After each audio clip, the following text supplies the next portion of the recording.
Thanks for joining me for the Pray for Micah podcast. Be sure to like, subscribe, and leave a review, and check out my YouTube channel and follow me on social media. Pray for Micah Pod on Facebook, Twitter, Instagram, and TikTok. And now, on with the show.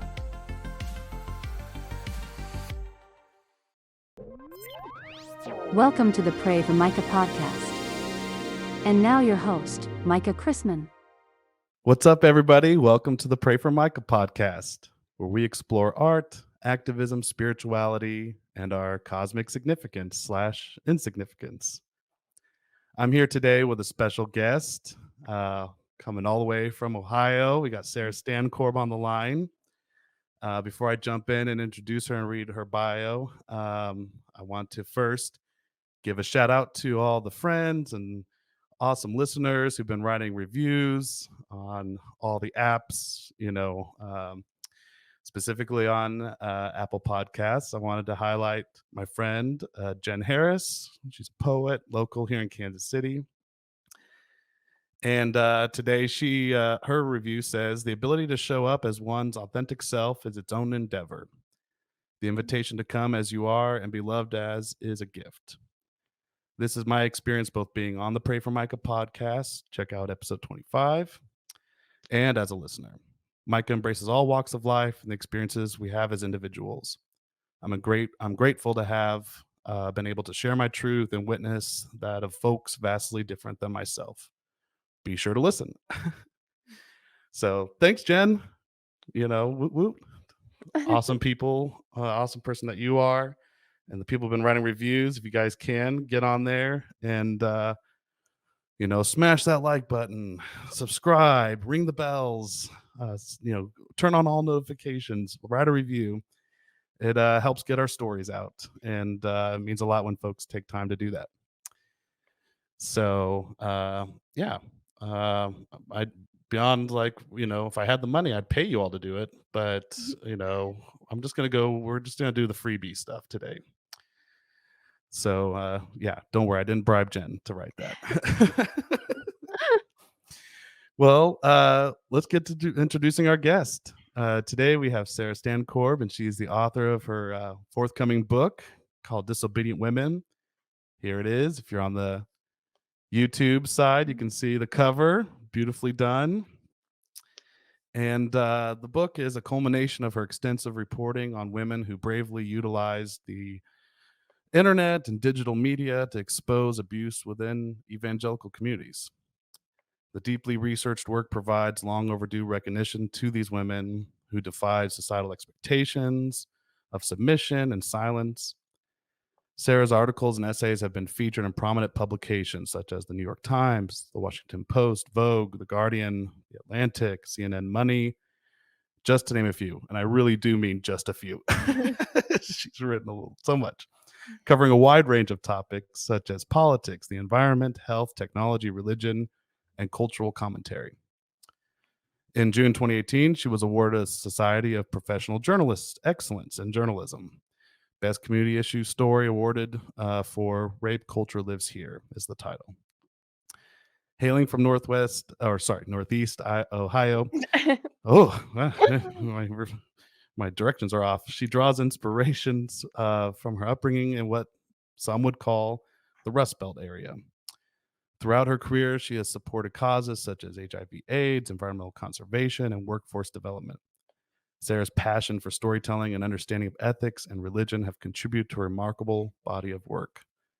Sarah, welcome to the show. Oh, thank you. It sounds so fancy when you put it like that. Oh, yeah. I try to put on my most cinematic voice, In a world full of devastating realities, Sarah Stankorb stands against the bulwark. She writes stories so telling, exposing systems of abuse. Well, hey, you deserve it. The accolades. You've been doing this for a minute, so you deserve all the credit you deserve. And you've got your book coming out. August 8th is when her book comes out. Cool. Yeah, thanks for coming on the show. I want to jump in and talk about all the drama, the tumultuous faith and identity crisis you went through as you when you're younger. But just out of curiosity, like with your book coming out and everything, like what's been some of like the biggest I don't know, blessings, curses, all of the above with the editing process. Just it's a long walk from writing a book to then getting it published. So just curious how that journey's been since it's so close to coming out. Yeah, it's in some ways hard to believe the book is finally here. I have a very sweet and celebratory family. So there was mom got the book contract. Let's go out to dinner. Mom finished her first draft. Let's go out to dinner. Mom has now turned in her second draft. Okay, we're gonna get ice cream. And there have been so many stages with this book that it got to the point my son said, like, "Okay, aren't you done yet?"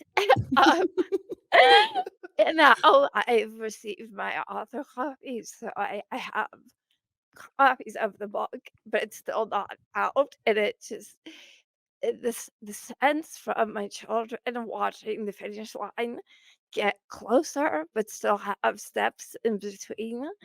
They're really it's so funny to see how frustrated they are by how long this process is, but I'm the one doing the work.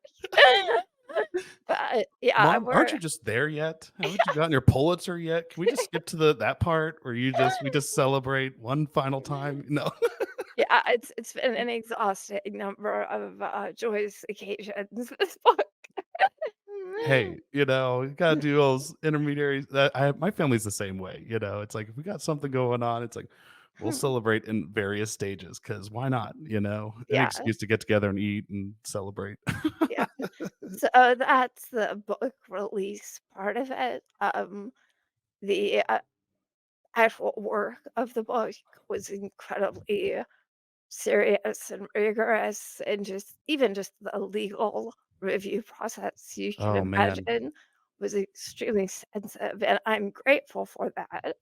Um, with similar stories in magazines, there's usually a lawyer assigned to the story, and they just rake you over the coals, which is exactly what you want because I want every line of this story or this book to be as unimpeachable as it can be.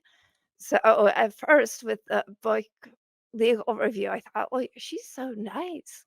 Why is she being so nice to me? And then it kept going. She was still very nice, but also very exacting in the way you would want. So yeah, Yeah. it's been a mix. Well, it's nice, yeah, to have that extra set of eyes, like you said, when you're got a body of work that is covering such deep and sensitive topics with array of different folks you've interviewed. Mhm. Yeah, you don't want some lawsuit coming. They're like, we're going to take all your funds from your book and fund Yeah, our gross church. No, and fair. Yes, I do not want that. we're like, no, this money is going to go to me, and we're going to make it, get these stories out there. Mhm. Yeah. Well, Sarah, if you don't mind sharing a little bit about just kind of, yeah, your faith journey and the way you kind of described it as like many folks who've gone through kind of an evangelical upbringing and deconstruction, there usually is kind of an identity crisis that kind of coalesce or Mhm, coincides with that.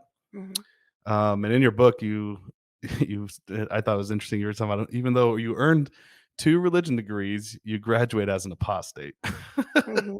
Yeah. which is also kind of a trend that's happening. I have some friends that basically like the very reason why they knew not to go into ministry was when they went to Bible college and got out. And they're like, "Oh yeah, that basically told me this is the worst thing I should do with my life." But Yeah, yeah, if you don't mind just sharing a little bit about that journey and how it led to you then doing religious reporting. mhm.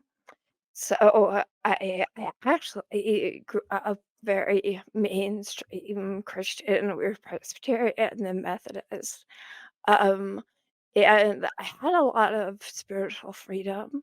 So I was a kid who spent a weird amount of time in the religion shelves at the local library, and I was always very curious what other people believed. So that had been what I thought faith should be. And fairly early on, I'm actually midway through high school. One of my good friends, who's also a Methodist, became an evangelical.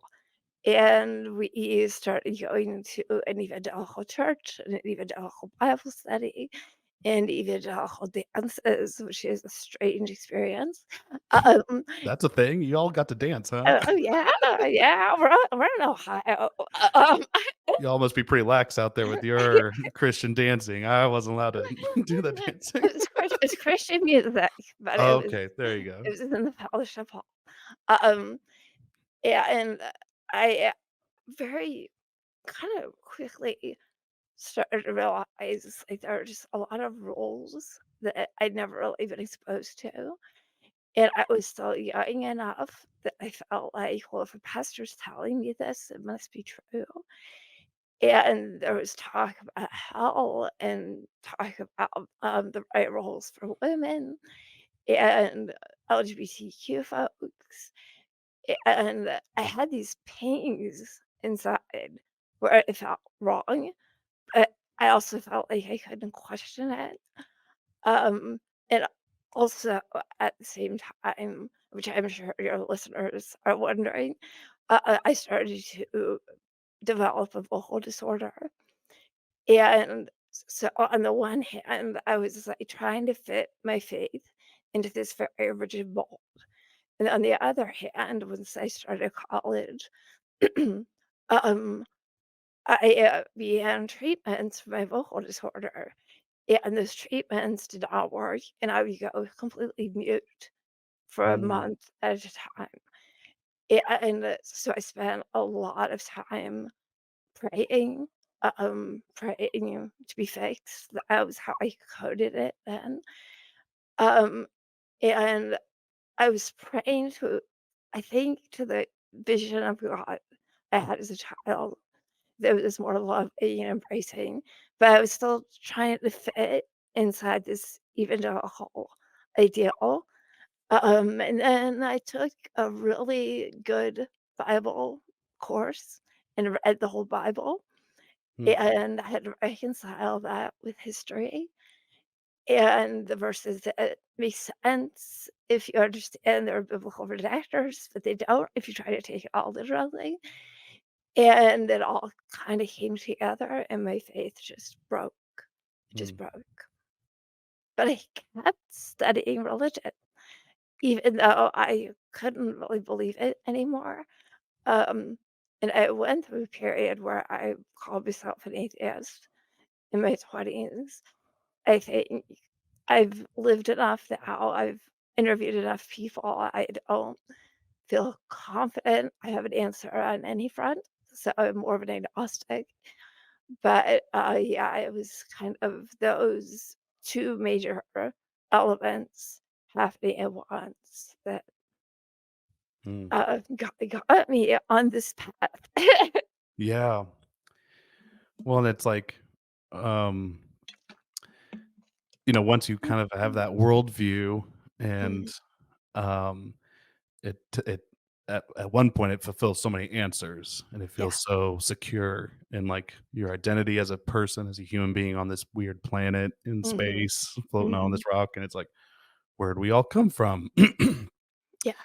And then when that's ripped out from underneath you, yeah, I've joked and I've said there's days I would just I feel like I could sneeze and I'd be an atheist. And then I have other days where, like, I find myself praying, like, I Mhm. can't stop, Mhm. just kind of that cosmic outreach kind of prayer, not like "Sky Daddy, help," Yeah. Yeah. Yeah. Yes. But just like that, wanting to feel that feeling of expanding my soul Mhm. towards something else out there. Mhm. Mhm. I don't know, all these alien videos out there, maybe it's, maybe it's they're beaming, they're trying to, like, raise my consciousness, I don't know, I find those videos so funny when people are like, "We can do alien meditation." I'm like, "That's a thing?" What? I was unaware. That's fascinating. Right. It's like literally you can they have these weird playlists and sounds you can do and like center your energy to, my family and church, they would just, there's no aliens, they're all just demons. So if you're trying to Mhm. communicate with There's aliens. that. But yeah, it's like, yeah, there's part of me you can't help but just be like, yeah, beam me up, Scotty. Like take me Mhm. out there. Mhm. But yeah, and at the same time I can be thankful to like the spiritual upbringing and everything that I've gained from having that exposure to that world to just at the very least think about outside of myself and not just limiting my earthly experience to just I only care about Micah and my self. Mhm. And I'm not saying that that's like atheists or people are self-centered or is, but it's just for me personally, that faith focus gave me like this idea of looking outward at the world Yeah. and how do we think about I don't know, our cosmic significance in relation to Mhm. each other. Mhm. Mhm. I'm curious though, with you having your kind of, faith fallout and then still wanting to explore that realm of Mhm. religion, and having those deep-seated questions and that leading into like religious reporting. Did Mhm. you feel like you had trouble being like a neutral reporter? And like, how do you, when you had like those deep questions you want to ask somebody, like, how did you tackle those stories with the intersection of Mhm. your religious beliefs, but also what was being reported on? Yeah. So I think for me, the I kind of locked into the first story that became the cascade of all of these stories. Um, I've been working mostly in business writing for a period, and one of the crowdfunders sent me a note about a woman crowdfunding on his website, and she was about to be named Atheist of the Year. This was like 2014, and she had excuse me, from a quiverful family. She had gobs of children. She had left her community. She left her husband. She was broke. And excuse me. At that point, I think I had processed a lot of what I needed to with my own faith. So for me, because her experience was so different from mine, it was purely just innocent curiosity over and over, like, "What books were you reading? Where did you learn about this? Mm, Why did you believe this? Who are the people in your life? What did they tell you?" So it wasn't really about me, it was about me understanding mm, someone else's experience. sure. And she would I she ran a blog at that point where I clicked on a link and went to a different blog and read about something else I had never heard about, and I thought, "Well, what's this?" So off I went, investigating that, and it's just kind of in this perpetual motion of finding people with really extraordinary stories, and then there's just a little hint of something else I haven't heard of or that I haven't experienced, and off I go. Wow. Yeah. Yeah, I think I remember reading that part of the story of like her blog and how, yeah, it kind of started the whole journey of like, Yeah. because she eventually started writing things that were Mhm, challenging the status mhm, quo, and she got a mhm. lot of flack for it. Yes, And yes. so that was that kind of like your Mhm. first interviewee? Like, In this vein, yeah, yeah, she was. And then pretty soon after that, I learned about stay-at-home daughters and started interviewing a number of women and learned about their experiences and learned what they were taught growing up. And it opened my eyes to a culture I had really only collided with mm, myself, and that was enough to destroy my faith. And a lot of them were still faithful. They just wanted to fix a portion of what they thought the church had become, and that that was just fascinating. Yeah, absolutely. Mhm. Yeah, I hope I don't sound egregious saying this, but Mhm. in reading some of the testimonies or pieces of it, like just the ideological framework that these women had to live through and experience felt very handmade tales or like precursor to him. It's like this idea of like we're being forced to acknowledge this worldview where it's very patriarchal, very male driven, like Mhm. for career Mhm. and bolstering male leadership. And the Mhm. role is you must be a subservient woman. You must, Mhm. and Mhm. you were saying in your story too that that was part of like your main hang up was like someone telling you, well, you can't really be a leader in the church because you're a woman Mhm. and you're Yes. studying this stuff. Yeah. Yeah. Which, I mean, I kick myself now, like, why did that, have that impact on me? Why didn't I just laugh it off? But at the time, I think a very literal interpretation of scripture, it sets people off center where they feel like that there's always something you don't know.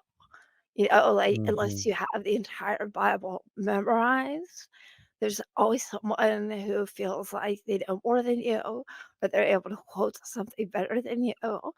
And so there's this lack of confidence that Mm. I understood what I was trying to be a part of, and then it all went away. And then you were like, okay, now I'm gonna do some digging Mhm, and expose some of those toxic religious. Yeah, I should say the caveat. I know pastors. I've had folks on the show. They obviously have women in leadership. mhm. They Yes. obviously believe in like LGBTQ rights. So it's like I don't think your goal was to try to dismantle the religious. It's No, not. It's I not was going away. It's not no, good. I was a Methodist. I had Right. a female pastor. I mean, Mm, it was it's very strange how that works, but in the book, I mentioned, a number of these women who later went on to be so important in the reckoning that we're now seeing. As little girls, they they wanted to be pastors, and they were told no, or they were laughed at, mm, and so, I just seeing what masterful communicators they are and how driven by justice they are, I cannot help but think how much better off their churches would have been if yes. instead of saying no and instead of laughing at them, they would have been welcomed. And there's a lot of egregious abuse in this book, but there are also these little pushes away that also, can be very damaging for people, but ultimately for the church too. Yeah. Wow. And I imagine because this is a scope of how many years, a culmination of work. Because I mean, I guess I started with the stories on this date in 2014, 2015. So it's been about a quite a decade. while. Yes, some Yeah. of these sources I have known and checked in with for years. Some of them, just for fact checking purposes, I had to go through and pull all of my text messages, and it's just reams and reams and reams of information, trying to understand, trying to keep track of what's happening in their lives, how they're growing, hopefully how life is improving. But, there's a cliche in journalism that some reporters date their sources and some marry their sources. Um, I guess I'm a long-term commitment sort of person. I So you got long distance relationships with these I people. guess it's like nothing romantic, of course, but Sure, sure. that But it's that something very intimate after 10 years and yeah, sharing so much life experience with each other. Yeah, yeah, that's a yeah, lot to carry, like, mhm, together on. yeah, So, yeah, in some ways, you probably know each other better than some family members know each other, mhm, to some right, regard. right, Um, right. So yeah, in Disobedient Women, we know it's like you're bringing the stories into the forefront, like these women whose basically their lives were upturned because they spoke out boldly against like the toxic like religious constructs and Mhm. circumstances that they were in. And so like what was like some of the most surprising elements that you discovered while like looking at these power imbalances and like the impact it was having on these Mhm. communities?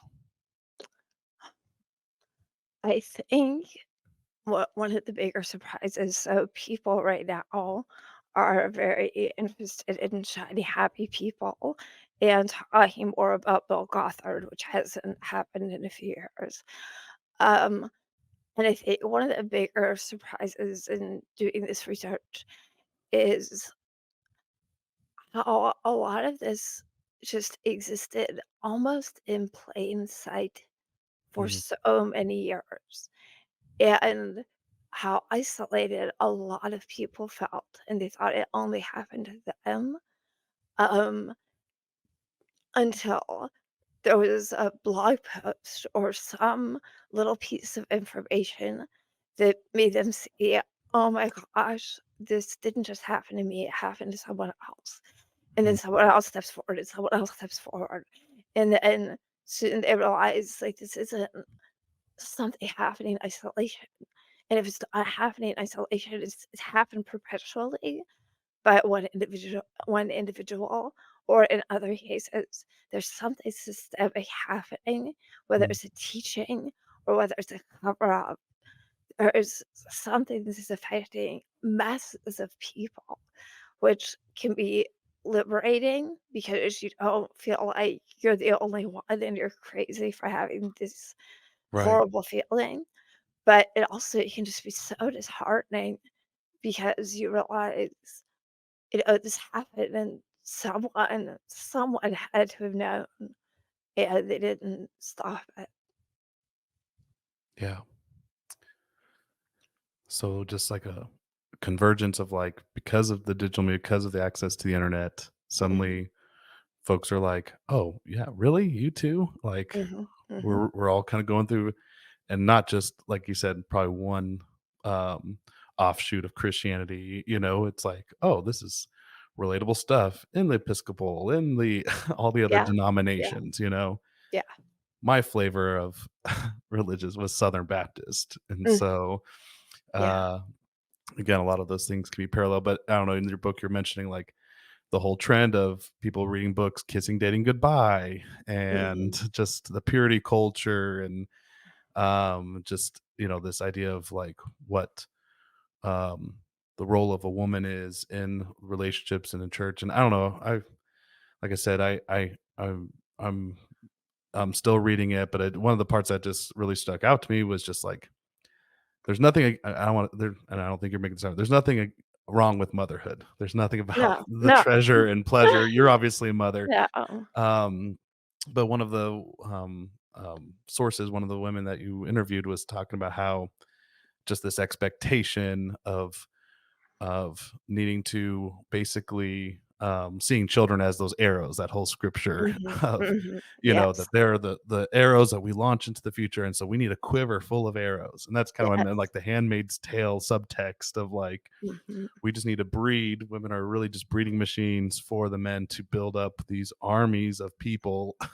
of mhm. children to will just make the world Christian if we just keep having Christian babies. Yes, yes, and I mean, now that I think more of us are aware of the threat of Christian nationalism Hmm. and that a drive toward dominion, what I realize now is the stories I've been, reading about and the experiences these women have been having for decades now. It's kind of all part of the same project. It may be dominion over women, it may be reducing women to their womb and what they can produce with that Hmm. womb, and those women being told, "The best service you can do for God is to have these children, and if you die doing it, well, then you can be a martyr." I mean, if you think about what Hmm. that does to a person and then how that reduces you and your value to one aspect of what you can be, it's really It's very sad, but the motive behind it, the wanting to outpopulate with Christians, Mhm. that should be very alarming. So it's on one side, it's very intimate, it's very personal, but it is part of this broader push for control.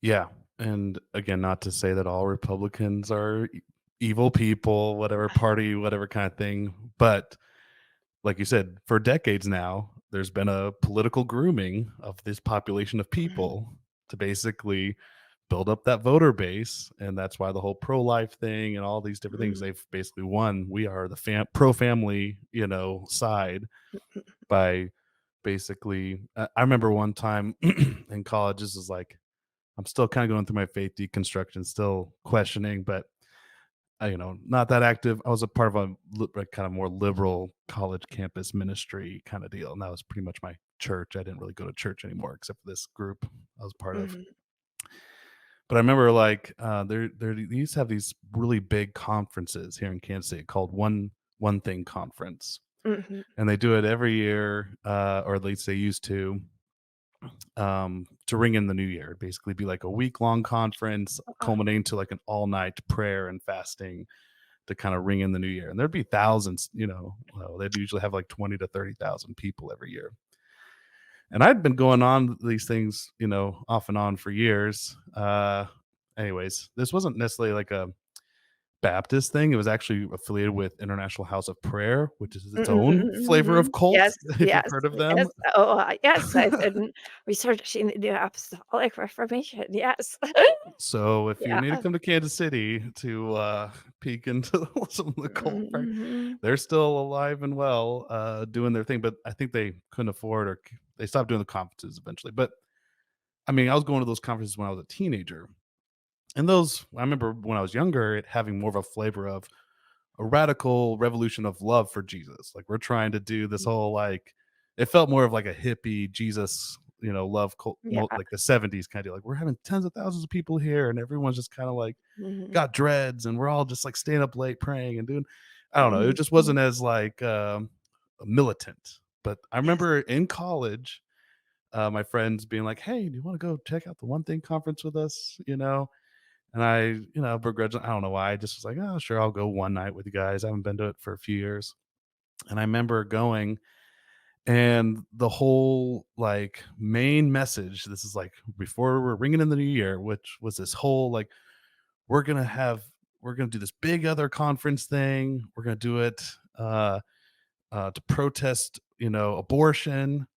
And they Mhm, just were ragging. They're like, it's the homosexual agenda that's destroying Christian communities. mhm, It's destroying our nation and we need to rise up as an army to like overthrow our like mhm, liberal. And it was just like the most militant I'd heard them in like this all these years. It was just like it was no longer this like we're trying to like get tens of thousands of people to like love Jesus and like love our neighbors. It's like, oh no, we have an agenda. There are people are dying. mhm, The liberal mhm, agenda is killing our babies. They're and I don't know. It just that was like the moment I realized like, oh, this is a political rally. This is no mhm. longer whatever faith, love, and happiness kind of circle Yeah, of yeah. things going on. And so, and with your reporting, I guess I mean, we obviously saw more of this uptick, more of this people coming out of the woodwork during Trump's presidency. Like, Mhm, were you seeing those trends in your reporting? Like, really reporting even just recent years right before he got into office, and then it just kind of the lid popped off, or was it really more under the mhm. surface and he just rallied everybody to his base? Oh, it's been there. It's been there for a very long time. Within the Christian homeschool movement, Mm, a lot of the rhetoric, it's actually now being applied to public schools in some states. That's been around for quite a while. For me, reporting, there was just a time where I almost had to pitch a story by saying, "You may find this hard to believe." And then I would have to spell out and, like, provide links, like, "This is a real ministry, I'm not making it up. they really believe this. Here's the link to what they really believe. After, excuse me, after 2016 and the really incredible push from evangelicals and rallying around Donald Trump and the really complex response that a lot of people within evangelicalism had to his rise. Um, that made it much easier for me to pitch stories because editors believed, yeah, this is real. Mm, Yeah. And the way that I've been seeing that's trying to confirm the other side is mhm, all the bad reporting, that negative, I should say, not bad, negative reporting that was coming against Trump. And then that being turned around and like used like, see, Christians, we, mhm, it's, we're very close to being persecuted, And so mhm, it's just interesting the kind of rubber band effect that happened with like folks being like, even further, like even people who are more moderate, whatever Christians, like suddenly mhm, becoming very, like you said, I think it was always there, but just like, mhm, oh, see, they're attacking our president. Now they're gonna soon it'll be us. And Trump kept saying that, right? I'm the person, I'm standing in the path of their mhm, attacks, mhm, I'm guarding you. And then just like the idea of like him being the prophet or God appointed person, and mhm, just like mhm, just amazing how that stuff's used to just basically, and I'm not going to say that it's not used on the left either. There's, you know, mhm, I point out that so many of us were outraged about the children being detained at the border when Trump was in, and more have been detained in mhm. Biden's presidency than then. And it's Yes, like suddenly everyone's outrage is not there, and right. so I will say during that period, I was doing reporting on people leaving evangelicalism also. So yes, some people it was used as a motivator, and especially for women though, the tape, like the infamous tape, they mhm. grab them by the I don't know if I'm allowed to say this word on your podcast, Oh, it's but an explicit podcast, but I think everyone gets what you're saying. yeah, um, uh, it it it really shocked a lot of people, especially women who were raised in purity culture, who were the clothes they wore every day were dictated by these rules, and it was their job to keep themselves pure and keep the thoughts of men pure by what they wore. So it was like such a personal thing, and they had so many of their leaders had reinforced and reinforced these ideas so much so that it was treated as a norm. And then after the accusations and after the tape, seeing those same leaders come to the defense of Donald Trump, Hmm, it was so hypocritical that it really damaged the faith of a lot of women who just couldn't stomach being there anymore. So I think in some ways it galvanized people in 2 directions. sure. Yeah, that makes sense. Yeah, and so with your book and with the stories and with the Mhm, like interviews you specifically did, what was some of like um the main motivations behind, like, I mean, I know you kind of talked about some of your introductory like sources and like how they mhm, wrote these articles or these blog posts, and it mhm, was relating across multiple people, like, mhm. oh wow, we're all kind of going through similar experiences, but like, Yeah. can you like, is there any other like specific interviews or encounters that like really motivate you, like, oh, I need to cover this in depth and I need to like Mhm. ingratiate myself in these evangelical circles to like expose this?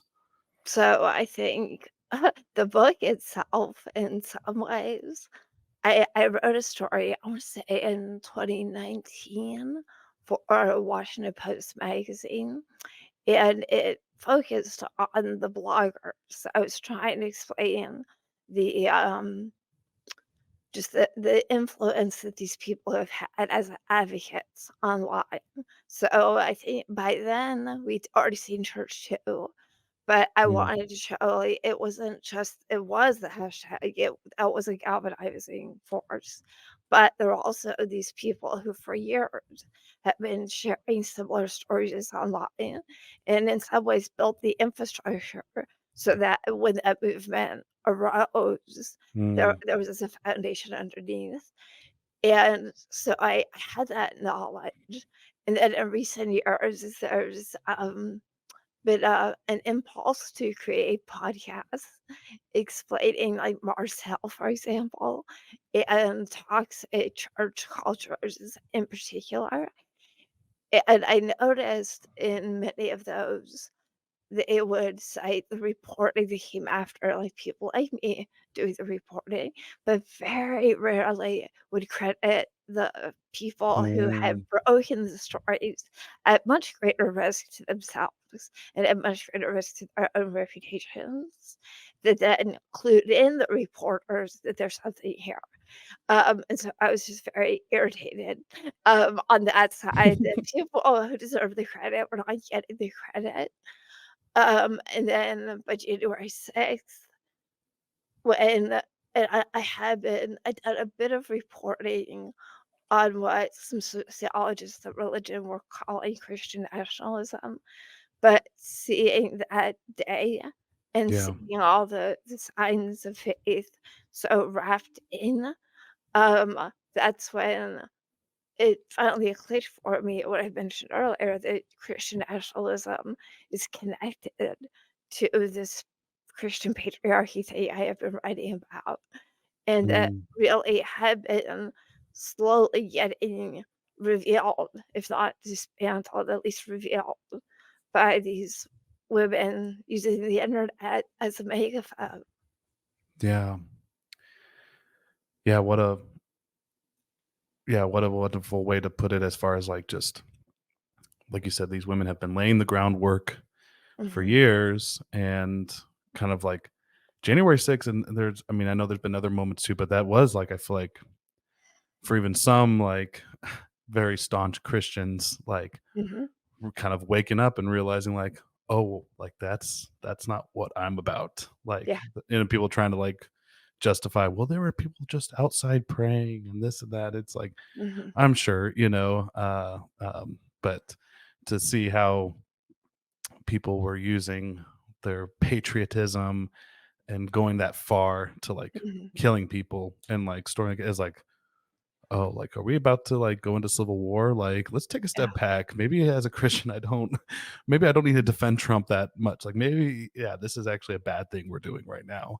yeah, But like you said, there's just so much that needs to be credence and uplifting people, like this the groundwork that it took for people to, like, raise awareness, like, who've been sounding the mhm, alarms for a while. Like, "Hey, this mhm, is something that's coming, and if we don't get ahead of this, or if we don't bring awareness to this, it's gonna, like, quickly erode our society." I mean, that's mhm, just truthfully mhm. what we're heading towards, and we're starting to see that backlash with, state governments, like, banning books and Yeah. trying to ban, like, critical rate. Well, I say critical rate, they're just trying to ban, like, historic Quote. history. They're just trying to, Yes. like, Yeah. rewrite history.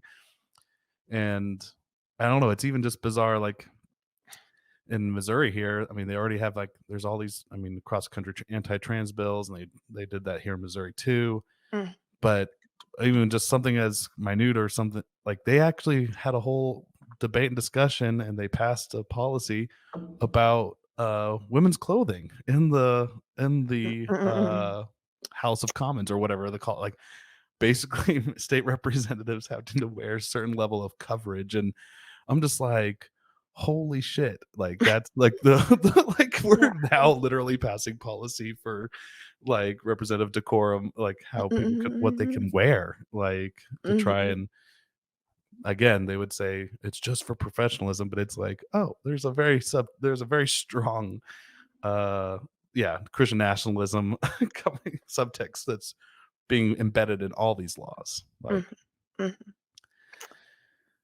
yeah, mhm.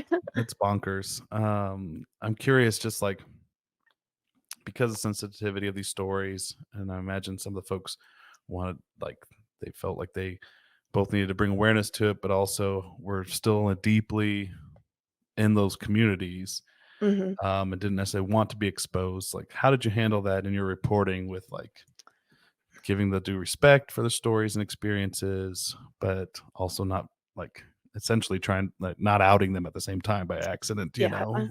Yeah. So, for many of the sources in this book, they were out, and because they've been out online. But there were a handful who had never come forward publicly, and if it's pretty common practice that you do not out a sex abuse survivor by name without them really wanting to, or at least their permission. In my practice, I really hesitate to take that leap unless someone says, "This is what I absolutely have to do," because there's no going back. There's no erasing your name off of the whole of the internet. It changes your Mhm. life. So you have to be very, very ready. Um, and frankly, for some of these horses, it's for one, is part of a custody agreement that she cannot divulge the horrendous details of her marriage. I'm not threatening the custody of her children Mm. to tell a story. Um, for others, it's immediate danger. So, in some communities, there's a real and present threat. Um, there's one area in particular, like Moscow, Idaho. There's a lot of tension. And some of it's likely just, rhetoric or machismo, whatever you wanna call it, but there's just an openness about, showing off weaponry and posting that online, I'll put it that way. Mm. And so there's a lot of fear. People have a lot of fear. And I have to respect that, and if someone starts to tell me something, they decide, "Well, I'm not ready for this," then by all means, like, I'm done, and I can be as supportive as an outsider can be in that decision. Um, but it's a very careful path. The other thing I should mention is a question people might ask is, like, how do you know they're telling the truth? Which is a reasonable question. How does a reporter know anyone is telling the truth? And for me, in this book in particular, some of these people were convicted and have confessed. So that clears Mm. that hurdle. Um, for others, it could be if the institution they were a part of views the accusation is credible, and if doing so is, a negative on the institution, that makes it even more easy to accept. And, I'll ask people, like, "Did you tell the story to any of your friends, any of your family? Do you have emails dating back from when you did? Do the stories line up?" There's just an incredible amount of legwork, and Mm. it's not out of skepticism. It's really it can be viewed as a way of protecting the source's credibility.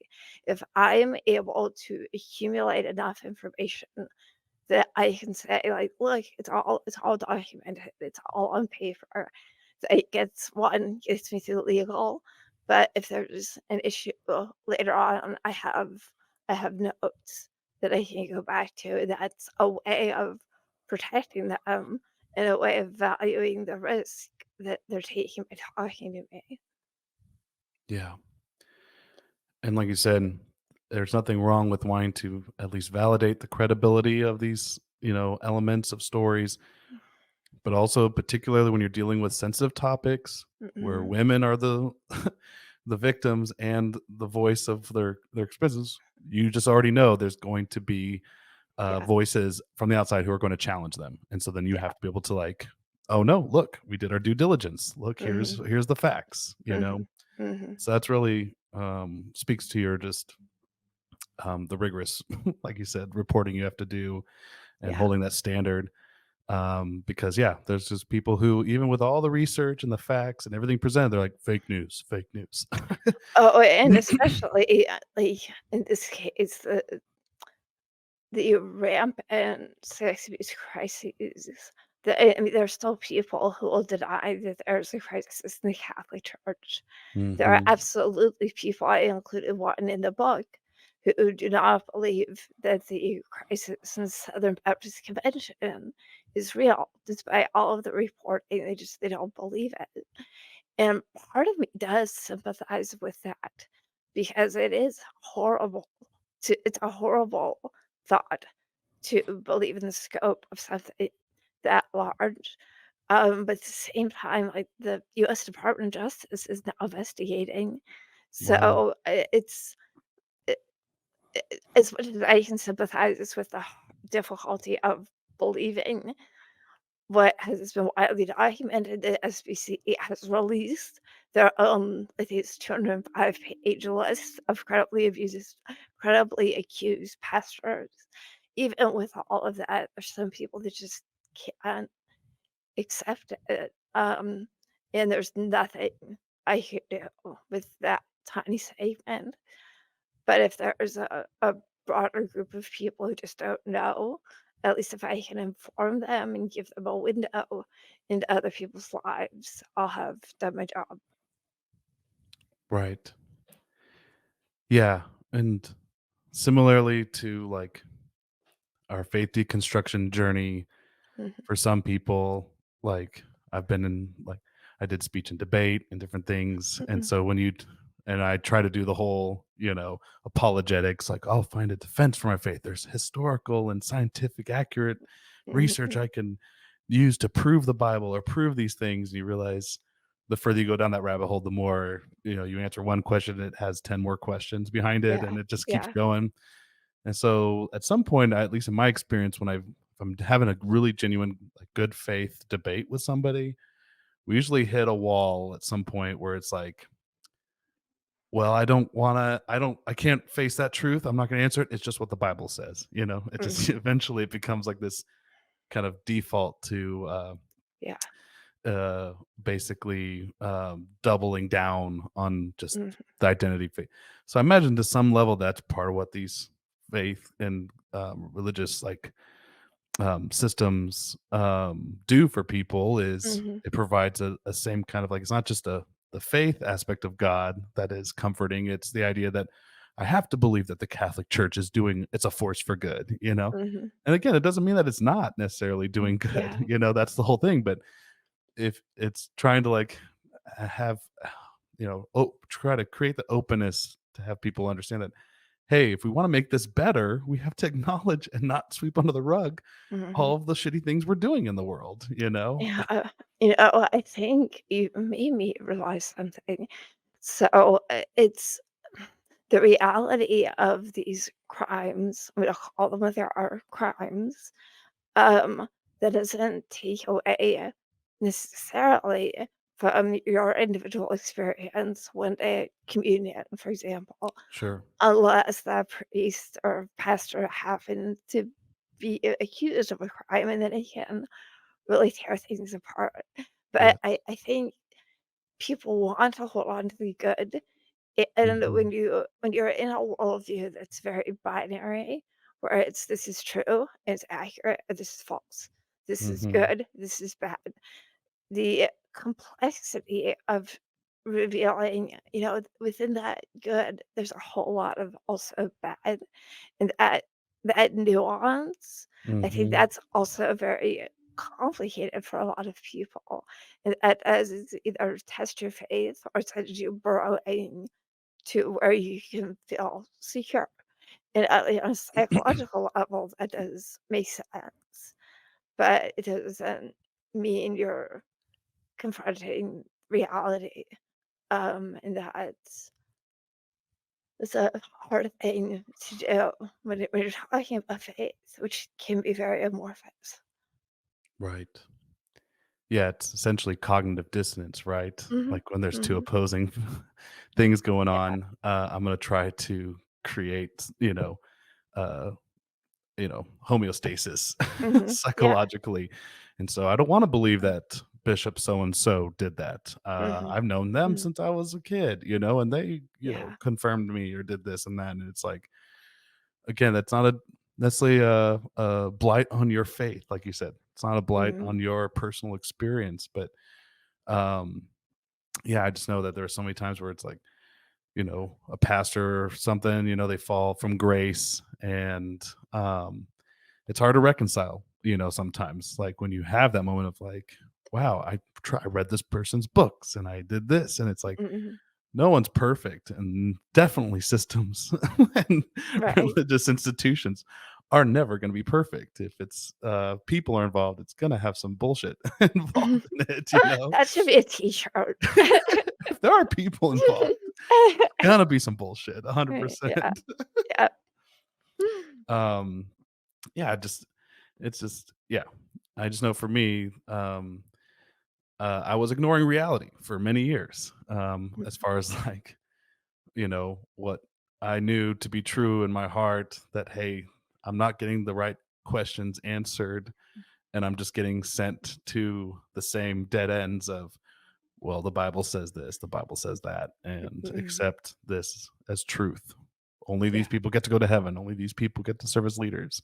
Mhm. And at some point, you're like, okay, unless I'm willing to disrupt my understanding of this reality that you all are presenting, but unless I'm willing to question it and throw things out, I will just eventually fold right back in to the stream of robot thinking, that Mhm. comes with that. Sarah, I wanted to ask you, because another kind of big theme that your book Disobedient Women kind of explores is just the emergence of kind of globalization and the role of technology Mhm. and how it's used to like empower women to challenge these traditional institutions. Um, what did you discover? What are some specific things, ways that you saw where, I mean, we kind of talked about the blogs, but just in general, how has technology kind of created this like playing field for women to be able to get their stories out there? Yeah. So I think what I referenced earlier about realizing you're not the only one was part of it. But things like hashtags, which who knew hashtags could be that vital? But truly, those hashtags can coalesce a group of people. And once they find each other, there was a lot of activity in the DMs.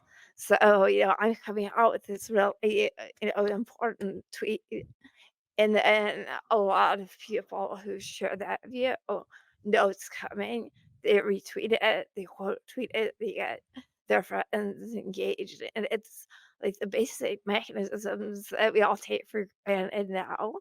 But a lot of these folks were early adopters and understood how to get a message out quickly and to a lot of new eyeballs, which and just grows the movement. And I think for a period there, those on the reform side were much faster and much more agile about that.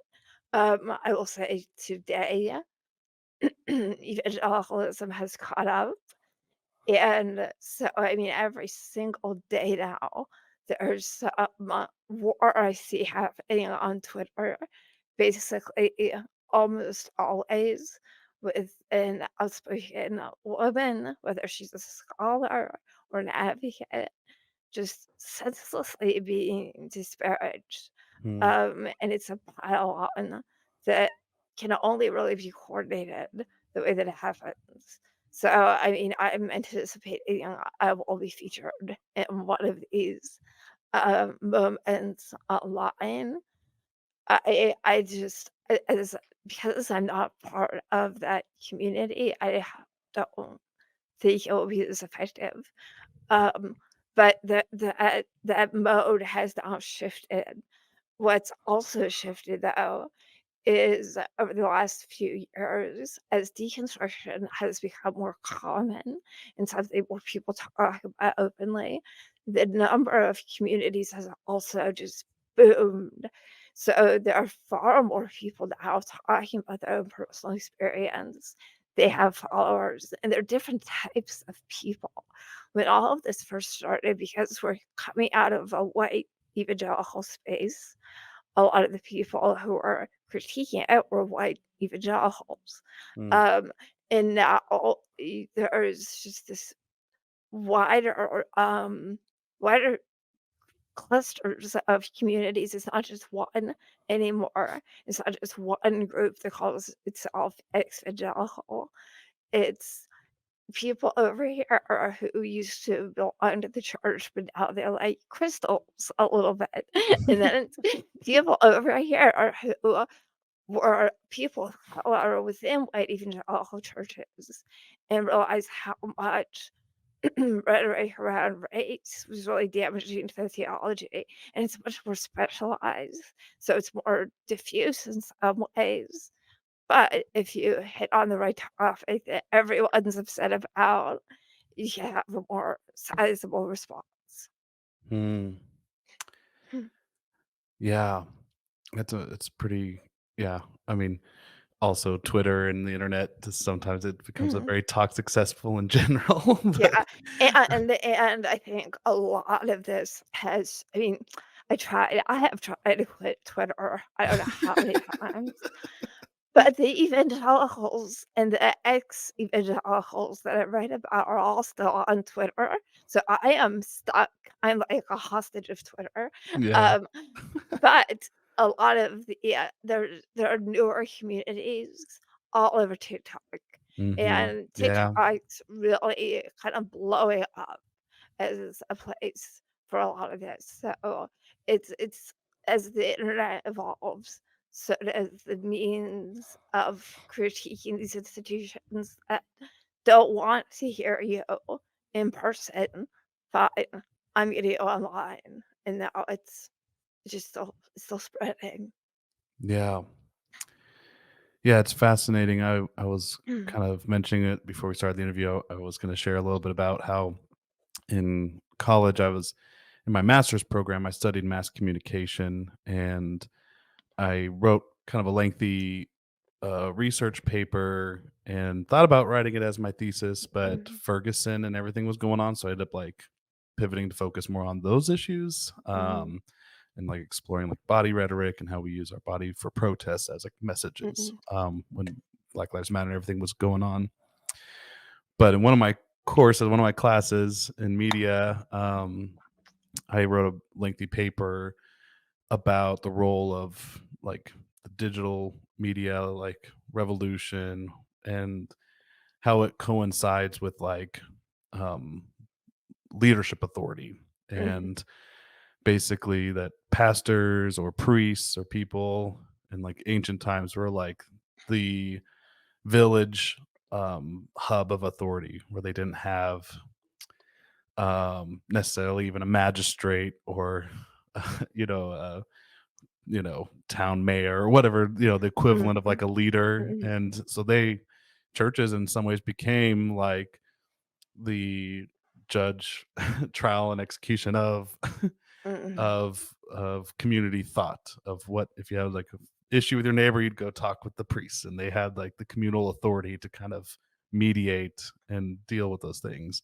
mhm, And so, yeah, basically the argument I was looking at the paper was how digital media is like this new mediated authority. And so, mhm, like you're saying, this whole bolstering of evangelicals getting on and getting major platforms and doing, I mean, they already had productions, Hillsong, they already have their movies and TV mhm, shows. I'm not saying it wasn't mhm, there, but just like to be able to galvanize and reinstitute yourself as a community authority, you have to have TVs in your church, you have to have a digital presence, you have mhm. to be able to mediate your authority virtually now, Yeah.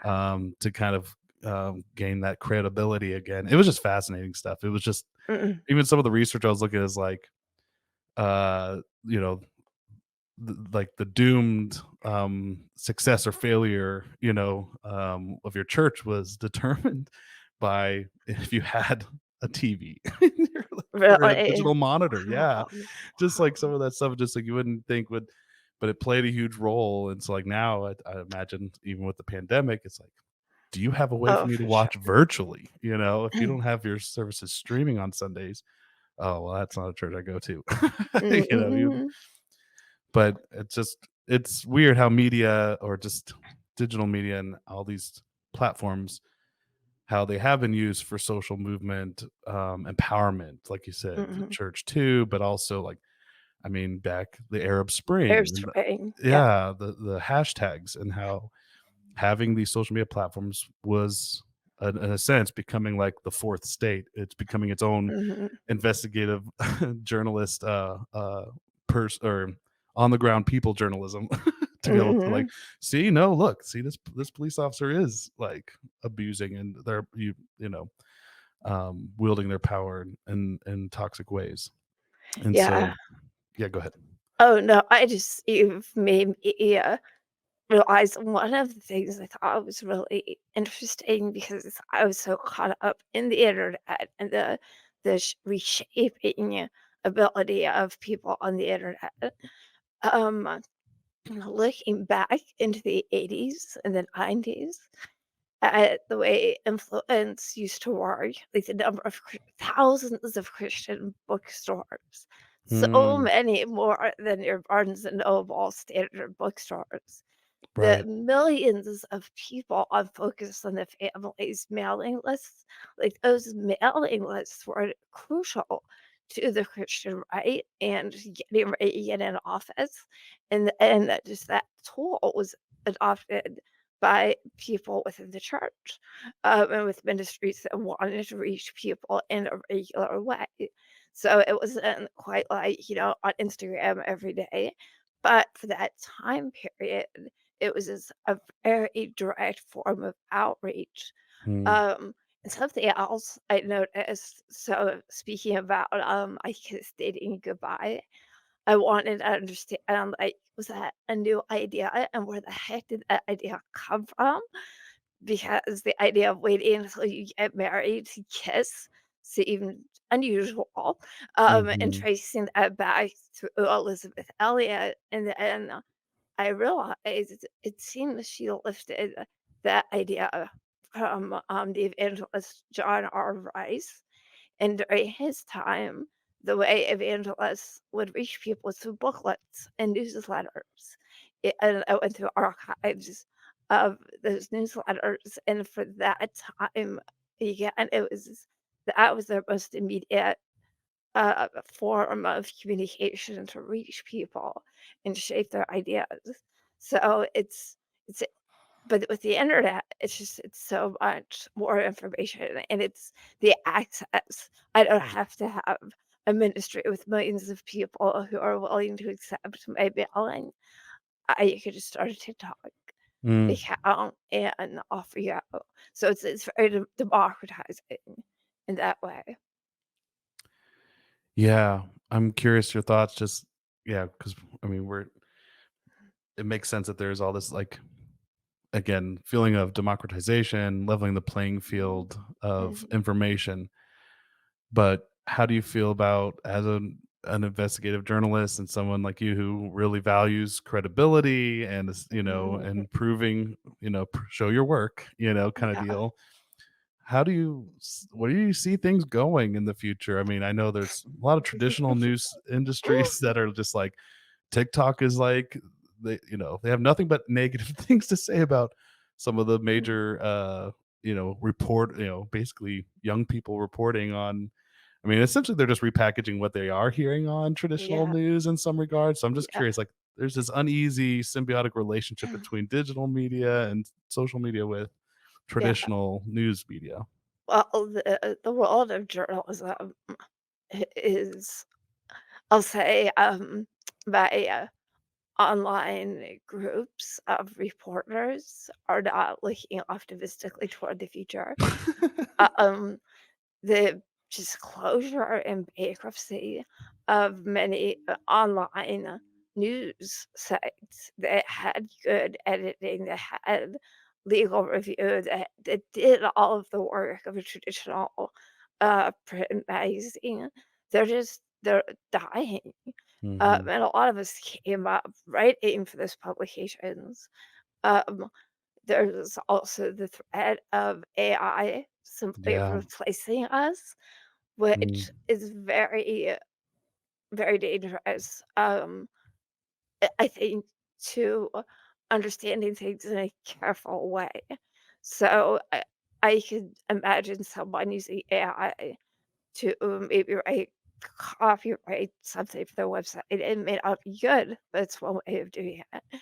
But the work and labor that it takes to get to know a person well enough that they will disclose documents, the mm, labor that it takes to get court documents, public records, all of that effort, when there's no publication to do that for, we're all poorer off because we have less access to critique the people in positions of power.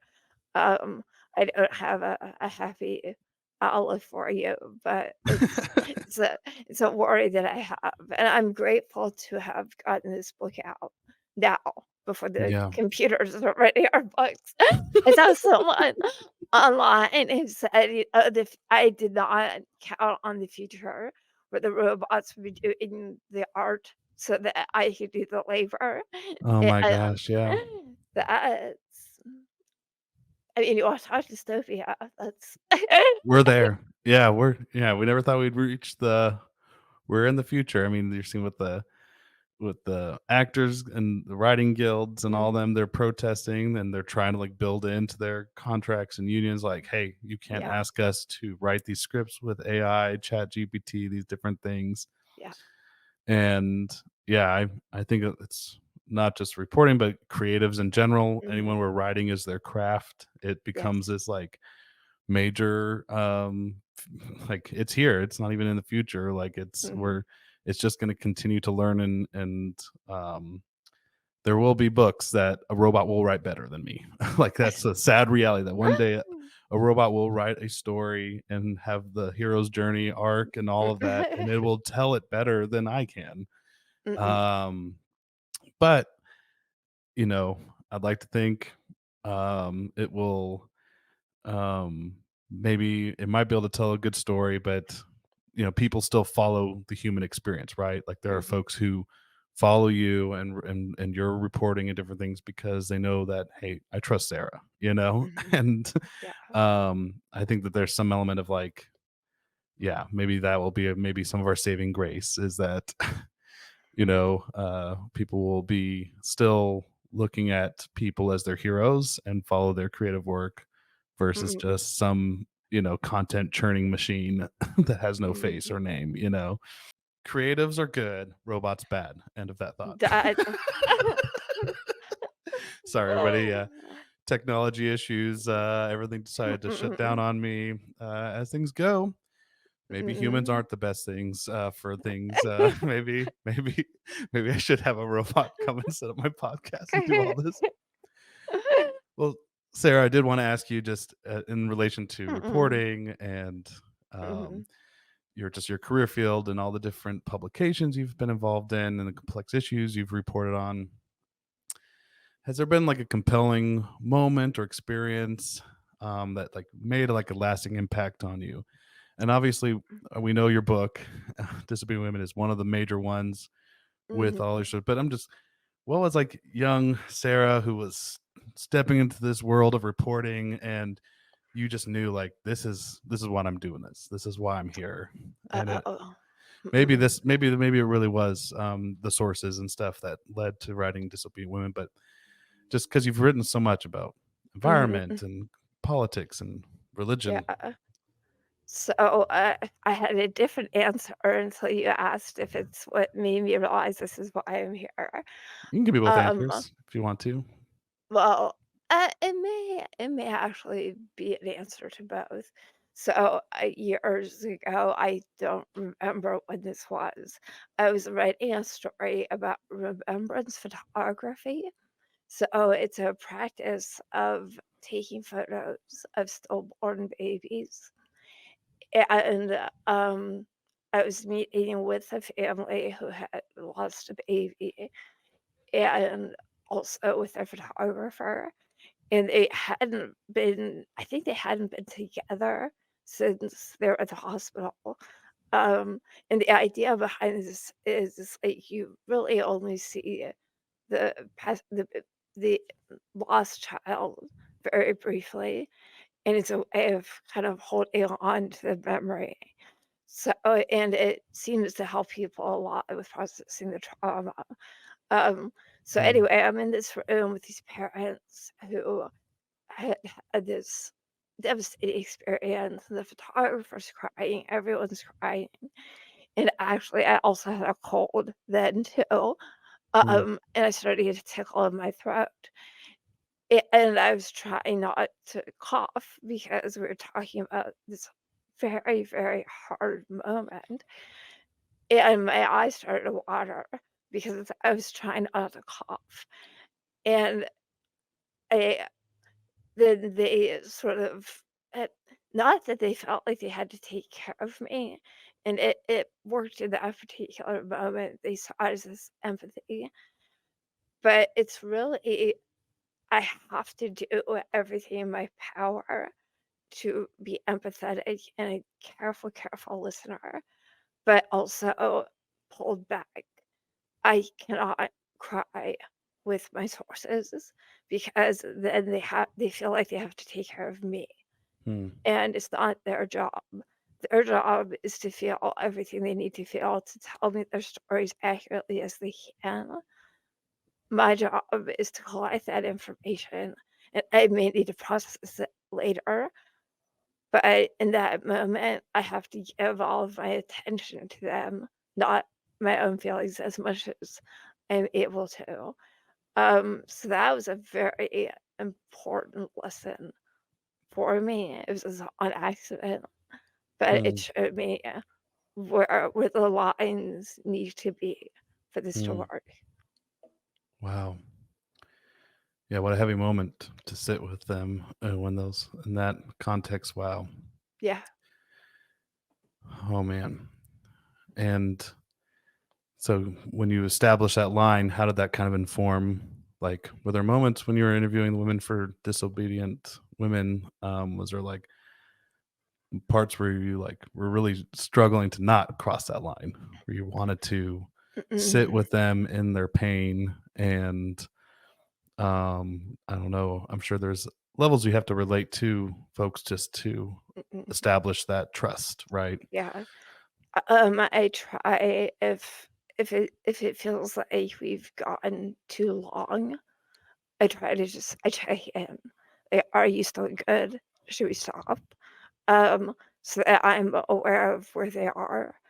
But often it's usually most helpful if I just let them talk until they reach a stopping point. And I may ask like a little detail. Like, do you remember what the couch looked like? It could really be anything, but that kind of helps them fill in a gap and keep going. Um, so that it is also a reminder I'm collecting information. Mhm, Um, but I've had some of these sources that I have known for years. One of them is just this bubbly, effervescent person, and she tells everyone she loves them, and she'll tell me she loves me, and I say, mhm, "I cannot say that back to you, and you know why?" Um, like, we have to have that line where I care about getting her story right, mm, but we are we are family, sure. and we can't be because if we become that, then I'm not able to think as clearly as I need to and ask the questions I need to ask. And I could miss something. I could fill in a gap that is wrong. That makes total sense. Yeah. Yeah, and, I'm just curious, like, what would be, like, your I guess that's kinda like a final question. What would be, Mhm. like, your hope that on top of getting their stories out and exposing these kind of, these issues in these evangelical communities, um, what's, like and maybe the book won't necessarily get us there all the way. Maybe it really is Mhm. exposing these things. But if there was like an intended outcome that you would like for folks to kind of gather around these stories and understand from, like, what kind of like systemic change would you hope to see that comes from this? If you could Mhm. have our hopeful view of the future and these institutions being transformed. Yeah. So I think I may this fall actually see an outcome I hadn't anticipated. But if this could happen more than once, I'll have really done something. I have a friend who is a Baptist pastor, not a Southern Baptist pastor, but a Baptist pastor. And he wants to host an event featuring one of the women in the book who has been attacked by Southern Baptists for years and really invite people to treat her well and to listen to her story. And there's an opportunity for healing there that I hope happens. Um, I'm hopeful that people read all of this and see how the treatment of these brave people, which happens whenever people are fighting for rights, they're torn down, they're threatened, their families are threatened. But I hope it maybe changes the rhetoric too, or at least builds a wider community of people that will stand together and say those values that were once part of our faith, those are more important than these petulant, horribly cruel fights that we keep seeing. And that's just for them to be respected and regarded for what they've been through and why they've done it, because really they're just trying to protect more people. Yeah, absolutely. To value, like they say, if we really value life, to see these women in their lives as valuable and not to Mhm, dehumanize, and um, yeah, to see them as not just objects of our faith constructs mhm, mm, to perpetuate some mm. systems. Yeah, yeah. Thanks, Sarah, and good luck for that. And your source being able to go and stand before those people and to like, um, yeah, to be validated in her Mhm. experience. And Yes, that's a beautiful, yeah. I want that for her and for all the rest of the folks you so diligently reported on. And yeah, just thanks for all your work and your passion around it. It shows in everything that you're about. absolutely. Thank you so much, and thank you for listening so carefully. Yeah, thanks for being on the show. Go ahead and, if you don't mind, share with our listeners where they can find you online. Oh, so my website is sarahstankorb.com. Same Twitter handle, same Instagram handle. Yeah, there's info about the book. I have Substack that's linked from that. So just look for my name. That's the easiest thing. Stankorb, Sarah Yes. Stankorb, With an uh, H. with an H, Sarah with an H. And yeah, any Twitter handles, Instagram, anything else you want to throw out there? Yeah, it's just Sarah Stankorb on Twitter or at Sarah Stankorb on Instagram. I'm the only one, I think, in the world. Yeah, it was interesting. I was like, what is the origin of Stancorp? Just curious. Oh, that's I'll send you a link. I did a story, looking into my family's heritage. It was German. Oh, It's unclear exactly what it was. It was something similar to Steinkopf.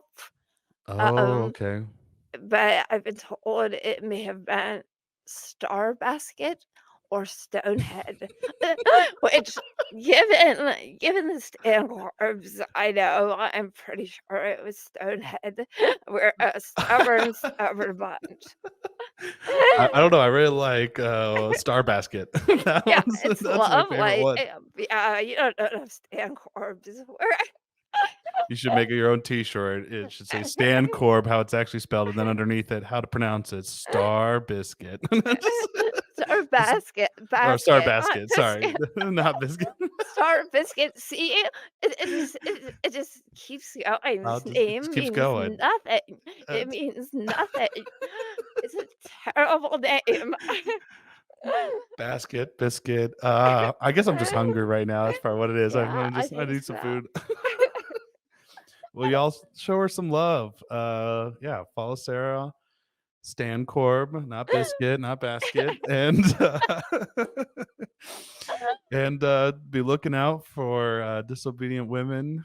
Comes out August 8th, and as you all know, as we be praying for us always, and be praying for me in particular if you can. uh I've got prayer warriors out there, lots of them, and even the atheists are praying for me. That's what I always say. So that's That's something. yeah, that's how bad I need it. So always keep us in your prayers. Until next time, we'll see you later. Thanks for joining me for the Pray for Micah podcast. Be sure to like, subscribe, and leave a review, and check out my YouTube channel and follow me on social media. Pray for Micah Pod on Facebook, Twitter, Instagram, and TikTok. We'll see you next time. You are now re-entering the normal world.